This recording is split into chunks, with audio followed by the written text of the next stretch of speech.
Aujourd'hui, une nouvelle vidéo, je vais vous présenter une Jordan. Je pense que vous commencez à avoir l'habitude. Donc on va commencer. C'est la Jordan 5 Metallic Silver. Alors c'était pour moi ma deuxième paire de Jordan. Je l'avais acheté sur le site kicks.com pour ceux qui connaissent. Je l'ai reçu en très très peu de temps. Et ouais, c'était ma deuxième paire de Jordan, donc c'est le modèle de 2010. Il y a quelques différences avec les autres éditions et la OG. On peut le voir, hein. Mais c'est plus quelque chose qui se remarque si on a les deux paires côte à côte. Là, comme ça, en voyant une paire, il y a quelques détails qui sont chauds à capter.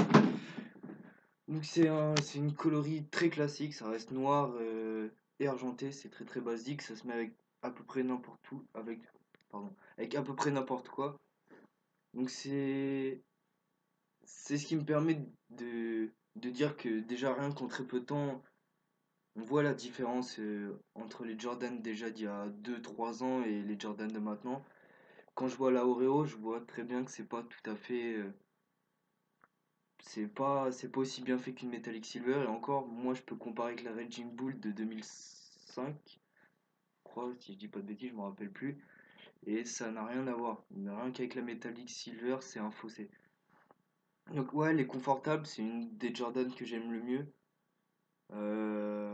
Même si ça peut être un peu dur au début, le temps que la chaussure se fasse. C'est confortable, moi je suis pas les lacets, donc elle reste ample. Ce que j'aime pas, c'est avoir les chaussures serrées. Donc porter ample, moi ça me dérange pas forcément. Et ouais, c'est une paire qui est super à porter, mais moi je la mets rarement parce que c'est une paire qui est chiante à l'entretien. Pour ceux qui veulent la faire durer, c'est relou. Simplement parce que déjà, euh, tout le nubuck noir, bah suffit que rien qu'on vous marche dessus une seule fois et c'est la galère pour le nettoyer.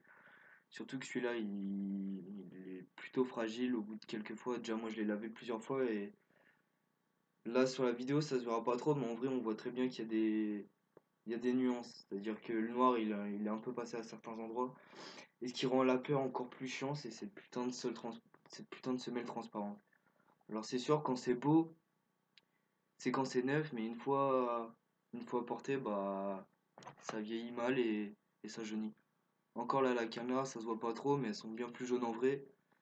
Et c'est parce que ouais, j'arrive à les entretenir plus ou moins bien que j'arrive à faire durer la semelle transparente. Sinon, c'est vraiment un calvaire, c'est vraiment chiant.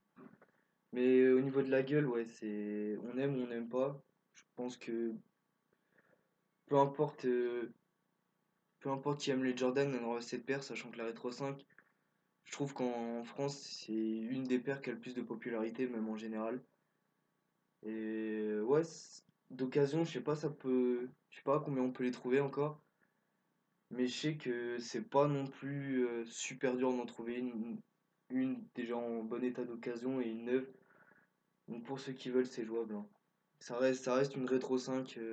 Pour ceux qui en ont déjà une, ils savent de quoi je parle. Mais ça reste une grosse chaussure qui est agréable à porter, qui dure. Faut vraiment. Moi, celle-ci, vu que c'était ma deuxième paire, j'ai pas forcément trop fait attention dans la mesure où je connaissais pas le cancer de la semelle transparente, c'est-à-dire que j'hésitais pas à marcher dans l'eau, marcher dans la boue. Et je trouve que franchement, elles ont plutôt bien duré. Donc je la recommande. Dans le sens où, ouais, c'est un investissement de 150 euros, maintenant 170, ça a augmenté. Mais c'est une paire qui dure si vraiment on cherche pas à la détruire en tapant un foot ou quoi. Non, c'est une paire qui peut durer. Même les fausses, pour dire, moi j'ai vu des fausses qui durent vraiment trop longtemps.